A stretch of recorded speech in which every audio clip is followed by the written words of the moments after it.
Students, आज हम शुरू करने जा रहे हैं +2 का 5th chapter continuity and differentiability. Continuity and differentiability के हम ऑल कंसेप्ट्स देखेंगे और क्वेश्चंस देखेंगे इन 2 आवर्स में। फर्स्टली हम बात करते हैं कॉन्टिन्यूटी की। आप जानते हैं कॉन्टिन्यूटी भी कैलकुलस का ही टॉपिक है और नाम से पता लग रहा है कि कोई भी फंक्शन किसी भी फंक्शंस की कॉन्टिन्यूटी या डिसकॉन्टिन्यूटी हमने चेक करनी है।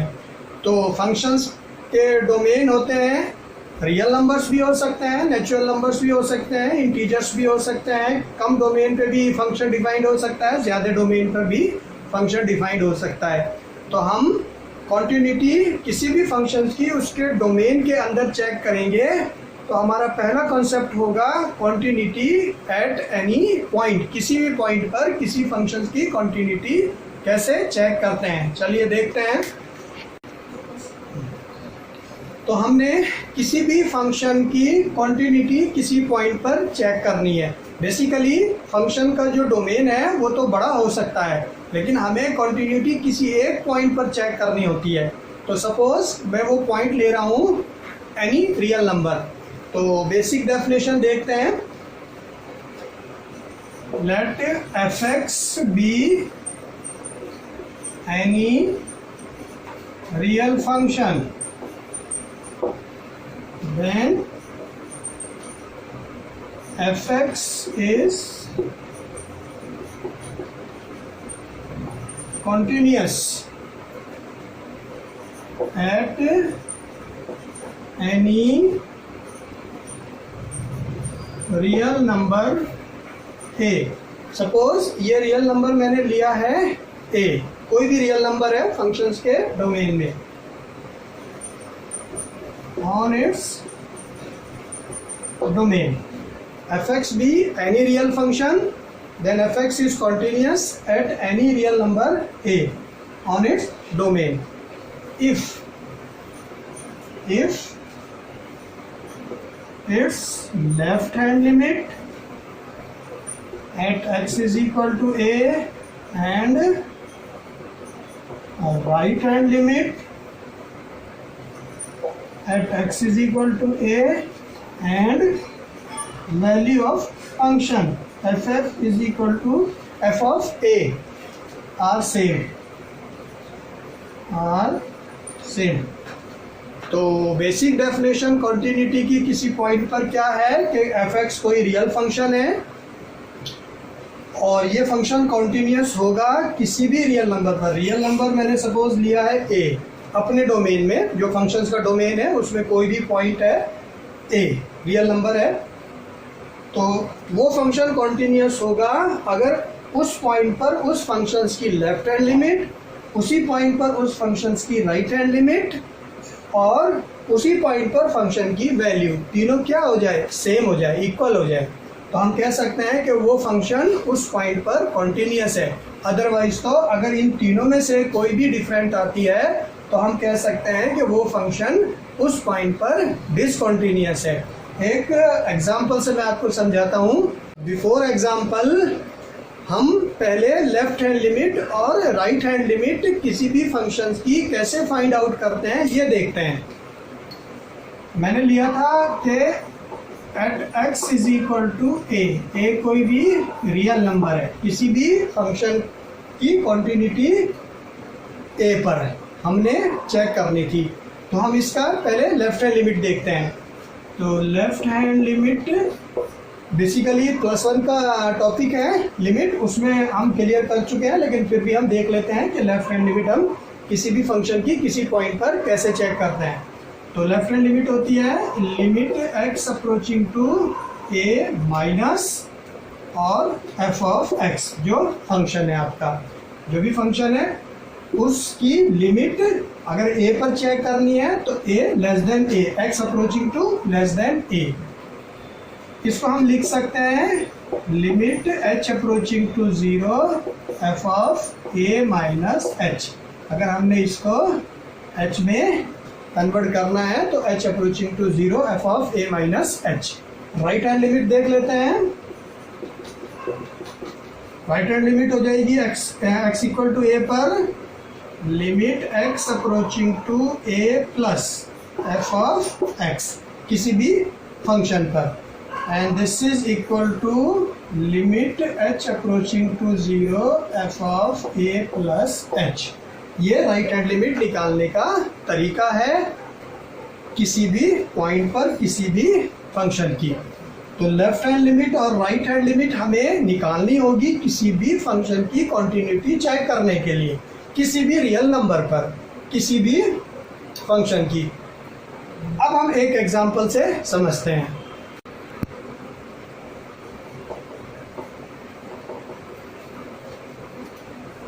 Late y is equal to mod x upon x।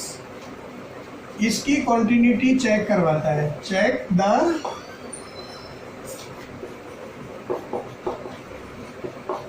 Continuity at x equal to 0। अब हमारे पास एक फंक्शन है y is equal to modulus of x upon x।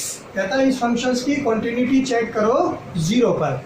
अब हमारा जो मेन पॉइंट है वो 0 है, हमने सिर्फ 0 पर ही फंक्शंस की कॉन्टिन्यूटी या डिसकॉन्टिन्यूटी चेक करनी है, उसके अलावा किसी और रियल नंबर पर नहीं करनी। डोमेन फंक्शन का जो भी मर्जी हो, हमारा टारगेट होना चाहिए कि किस पॉइंट पर हमने फंक्शन की कॉन्टिन्यूटी चेक करनी है। तो अकॉर्डिंग टू डेफिनेशन हम देखते हैं कॉन्टिन्यूटी चेक करने के लिए फर्स्ट लेफ्ट हैंड लिमिट। तो एट x इक्वल टू 0, अब 0 पर अगर हमने इस फंक्शन की कॉन्टिन्यूटी चेक करनी है तो हम चेक करेंगे इस पर left hand limit.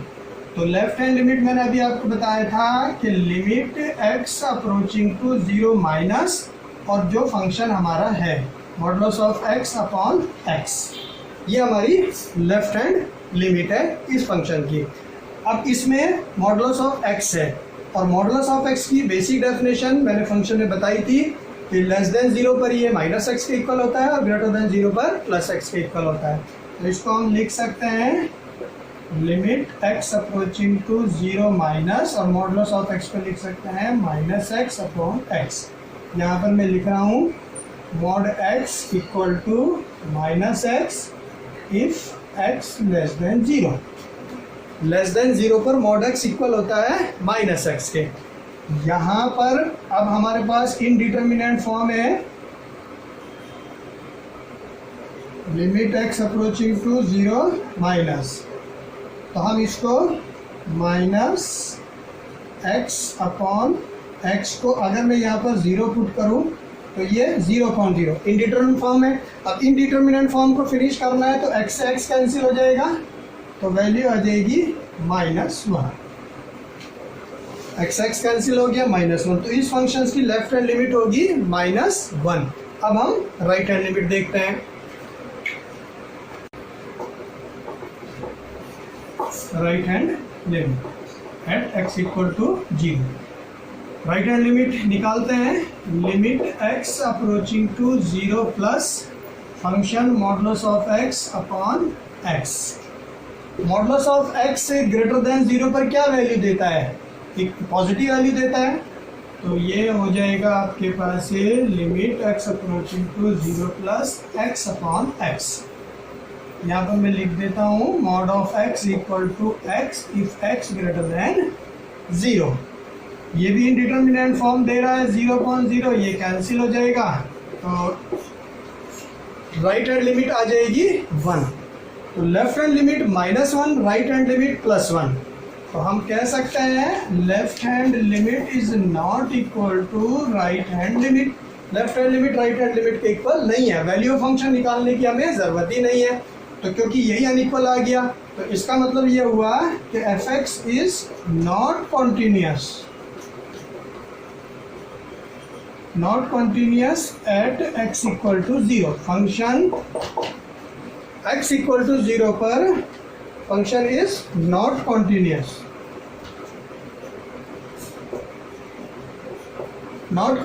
At x equal to 0। Function x equal to 0 पर कॉन्टिन्यूस नहीं है। अब हम इसका ग्राफ देखते हैं। हम ग्राफिकली भी किसी फंक्शंस की कॉन्टिन्यूटी और डिसकॉन्टिन्यूटी चेक कर सकते हैं। देखते हैं इसी एग्जांपल के लिए।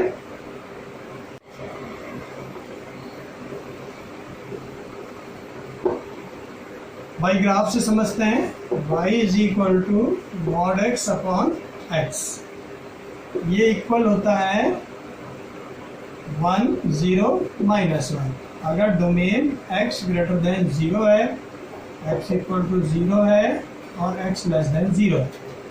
Basically this is the signum function, ये सिग्नम फंक्शन है और इसकी रेंज 1 0 -1 ओनली 3 नंबर्स होते हैं।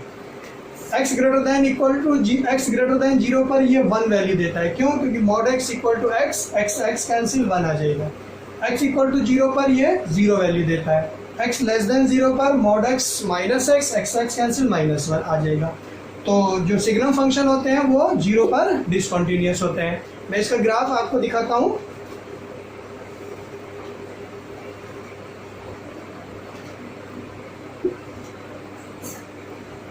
अब हम देखते हैं x greater than 0 positive real numbers पर। पॉजिटिव रियल नंबर्स पर ग्राफ बिल्कुल कांस्टेंट चलेगा क्योंकि y इक्वल टू 1 है। तो मैं 1 को यहाँ पर रिप्रेजेंट कर रहा हूँ और यहाँ पर मैं आपके पास से यहाँ से इसको कॉन्स्टेंटली दिखा रहा हूँ। ये ग्राफ हो गया y इज इक्वल टू 1 का। पॉजिटिव रियल नंबर पर y इज इक्वल टू 1, 0 पर ये 0 रहेगा, 0 पर 0, क्योंकि यहाँ से आपके पास से ग्रेटर देन 0, 0 से जैसे ही हम बड़ा लेंगे ग्राफ कहाँ से शुरू हो जाएगा? 1 से शुरू हो जाएगा। अब हम लेस देन 0, तो लेस देन 0 पर आपके पास से नेगेटिव रियल नंबर्स है। नेगेटिव रियल नंबर्स पर ग्राफ कहाँ से शुरू होगा? -1 से शुरू हो जाएगा। ये मैं यहाँ पर -1 दिखा रहा हूँ, तो ये -1 की स्ट्रेट लाइन होगी। यहाँ पर थोड़ा होल दिखा देते हैं क्योंकि 0 पर फंक्शन की वैल्यू 0 ही होगी। 0 से जैसे ही ग्रेटर चलेंगे 1 से शुरू हो जाएगा, लेस चलेंगे -1 से शुरू हो जाएगा। तो 0 पर फंक्शन जंप कर रहा है यहाँ पर। तो अगर फंक्शन किसी नंबर पर जंप करता है तो ऐसे फंक्शन को हम डिसकंटिन्यूअस फंक्शन कहते हैं। तो by graphically it is clear that x equal to 0 function is not continuous. एक एग्जाम्पल से और समझते हैं कॉन्टिन्यूटी को। एक एग्जाम्पल है कि discuss the continuity of the function at x equal to 0। इस फंक्शन की कॉन्टिन्यूटी भी 0 पर ही चेक करनी है हमें। फंक्शन है modulus of x cos 1 upon x not equal to 0 and x equal to 0 पर 0। तो कॉन्टिन्यूटी की बेसिक डेफिनेशन के according firstly we find left hand limit. तो हम लेफ्ट हैंड लिमिट चेक करते हैं 0 पर फंक्शन की। तो लेफ्ट हैंड लिमिट होती है limit x approaching to 0 minus less than 0। Less than 0 पर फंक्शंस की लिमिट करने के लिए हमें फंक्शन ये उठाना पड़ेगा। क्यों? क्योंकि x इक्वल टू 0 पर तो 0 है। x नॉट इक्वल टू 0 पर ये फंक्शन है, तो x नॉट इक्वल टू 0 पर है तो या तो लेस देन 0 या ग्रेटर देन 0 पर यही फंक्शन आएगा। तो यहाँ पर आपके पास आ जाएगा mod x and cos 1 upon x। यहाँ पर इसमें इनडिटर्मिनेंट फॉर्म नहीं बन रही है। x को कितना रख लेंगे? 0 इंटू कॉस 1 अपॉन 0। x से लेस देन 0 पर ये माइनस इन्फिनिटी की तरफ जाएगा। 1 अपॉन x लेस देन 0 पर माइनस इन्फिनिटी। कॉस में नेगेटिव पॉजिटिव हो जाता है और कॉस इन्फिनिटी एक ऑसिलेटिंग नंबर है जो 1 और -1 के बीच में लाई करेगा। तो this is equal to 0। This is the finite value cos infinity less than 1 greater than -1। 1 और -1 के बीच में कोई भी वैल्यू देगा। तो finite into 0 is equal to 0। तो इस फंक्शन की लेफ्ट हैंड लिमिट कितनी आई? 0 आ गई। अब हम इसकी राइट हैंड लिमिट चेक करते हैं। Right hand limit at x equal to 0, limit x approaching to 0 plus mod x cos 1 upon x। यहाँ पर भी इनडिटर्मिनेंट फॉर्म हमारे पास नहीं है। x को 0 पुट किया तो 0, तो 0 into cos infinity equal to 0। Cos infinity एक फाइनाइट वैल्यू देगा, उसकी 0 से मल्टीप्लाई हो जाएगी इक्वल टू 0। तो इसकी राइट हैंड लिमिट भी कितनी आ गई? 0। तो लेफ्ट हैंड लिमिट भी 0, राइट हैंड लिमिट भी 0। अब वैल्यू ऑफ फंक्शन हमें चेक करना है। तो value of function f of 0, 0 पर फंक्शन की वैल्यू ऑलरेडी गिवन है 0। इसका मतलब ये हुआ कि left hand limit equal to right hand limit equal to f of 0। तीनों की तीनों वैल्यू सेम है, लेफ्ट हैंड लिमिट भी 0 पर, राइट हैंड लिमिट भी 0 पर, और फंक्शन की वैल्यू भी 0 पर अगर सेम आ जाती है तो हम कह सकते हैं कि ये फंक्शन क्या है, कॉन्टिन्यूस है। तो we can say f x is continuous at x equal to 0। Basically हमने किसी पॉइंट पर ही कॉन्टिन्यूटी चेक करनी होती है। Some properties of continuous function. Continuous functions के लिए कुछ प्रॉपर्टीज है, इसको देखना ज़रूरी है। फर्स्ट है let f and g are two continuous function at x is equal to a any real number। Suppose f and g दो कॉन्टिन्यूस फंक्शन है किसी रियल नंबर पर, तो देन f प्लस के g is continuous.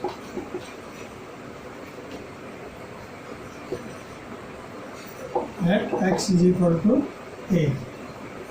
f minus के g is continuous at x equal to a। f into g is continuous at x is equal to a।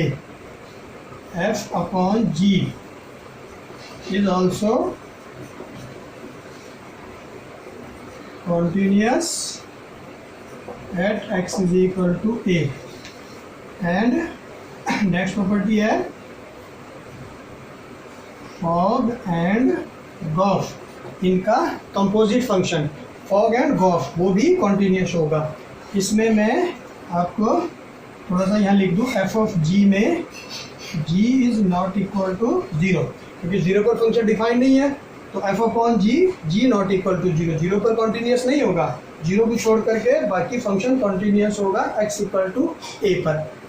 Composite functions का भी आप लिख सकते हैं। अगर दो फंक्शन कॉन्टिन्यूस है किसी रियल नंबर पर तो इनका कंपोजिशन भी कॉन्टिन्यूस होगा। Fog and gof are continuous function.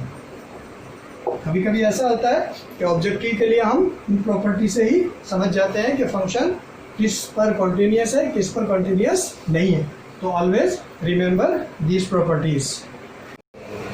Continuity में इस पॉइंट को समझने की कोशिश करते हैं। Doubtful point for continuity,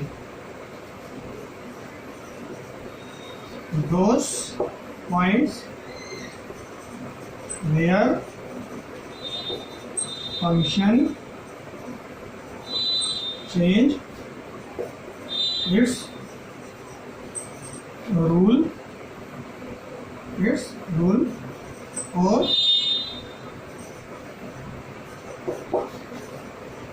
doubtful points or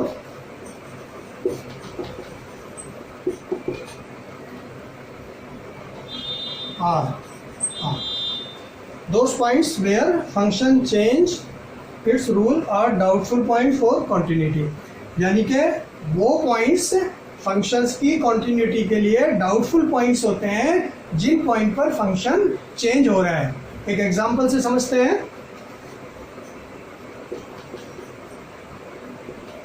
for example f x is equal to x sine 1 upon x, x not equal to 0 and x equal to 0 1। अगर मैं इस फंक्शंस को देखूं तो इसमें 0 मेरा डाउटफुल पॉइंट है। क्यों? क्योंकि 0 पर फंक्शन चेंज हो रहा है। x नॉट इक्वल टू 0 पर फंक्शन ये है, x इक्वल टू 0 पर फंक्शन ये 1 है। तो 0 पर अगर 0 से अलावा और डोमेन भी इसमें गिवन होते हैं तो हम देखते हैं कि किस पॉइंट पर फंक्शन चेंज हो रहा है। जिस पॉइंट पर फंक्शन चेंज हो रहा है उसी पॉइंट पर हम कॉन्टिन्यूटी चेक करेंगे उस डोमेन में। तो जैसे मैं अगर x इक्वल टू 0 पर करूँ तो मेरी लेफ्ट हैंड लिमिट x को 0 रखूँगा, ये फाइनाइट वैल्यू है तो 0 आ जाएगी। राइट हैंड लिमिट भी 0 आ जाएगी, लेकिन फंक्शन की फंक्शन की वैल्यू 0 पर 1 आएगी, तो ये फंक्शन कैसा होगा, डिसकंटिन्यूअस होगा 0 पर। तो इसमें 0 हमारा डाउटफुल पॉइंट है। अदरवाइज तो बाकी नंबर पर ये फंक्शन, डोमेन पर ये फंक्शन भी कॉन्टिन्यूअस है और ये फंक्शन भी कॉन्टिन्यूअस है। चलिए देखते हैं इसका solution. Left hand limit at x equal to 0, limit x approaching to 0 minus x into sine 1/x equal to 0। ये तो फाइनाइट वैल्यू देगा, ये 0 हो जाएगा। Right hand limit at x equal to 0, limit x approaching to 0 plus x sine 1/x equal to 0। अब इसमें हम value of function देखते हैं। वैल्यू ऑफ फंक्शन हमारे पास क्या है, f ऑफ 0 की वैल्यू कितनी थी, 1। तो फंक्शन क्या हुआ, डिसकंटिन्यूअस।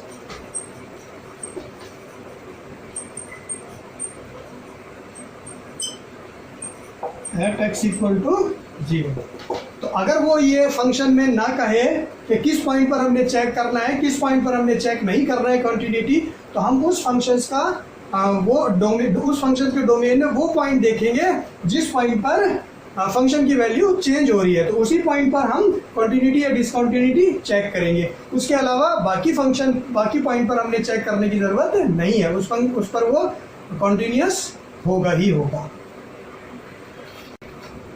एक और एग्जांपल से समझते हैं।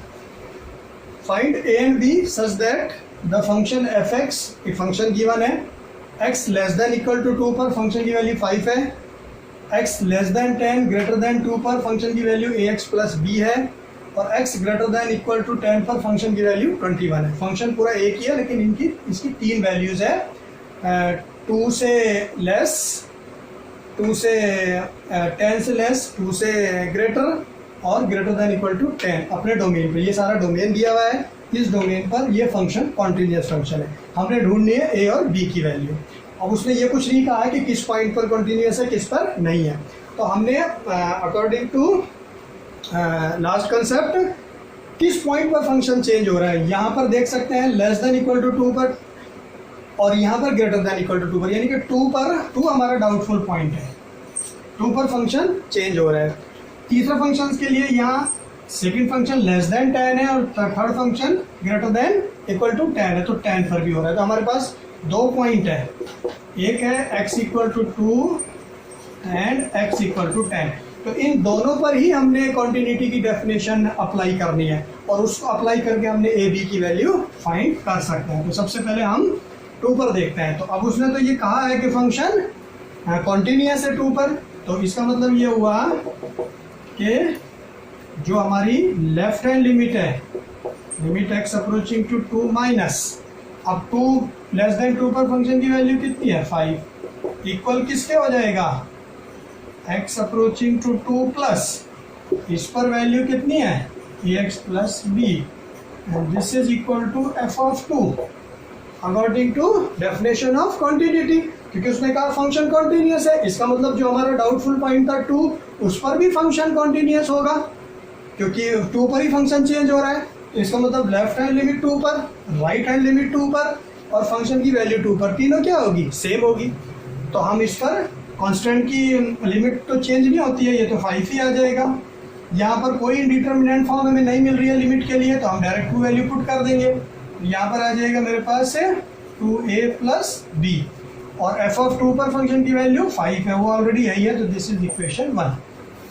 तो इस 2 पर हमने ये इक्वेशन बना ली। अब हम अपना नेक्स्ट से अप्लाई कर सकते हैं x इक्वल टू 10 पर फंक्शन की कॉन्टिन्यूटी। फंक्शन कॉन्टिन्यूस होगा 10 पर भी, तो वो भी देखते हैं। राइट हैंड लिमिट एट, इसको हम एट x इक्वल टू 10 पर अब हमने देखना है।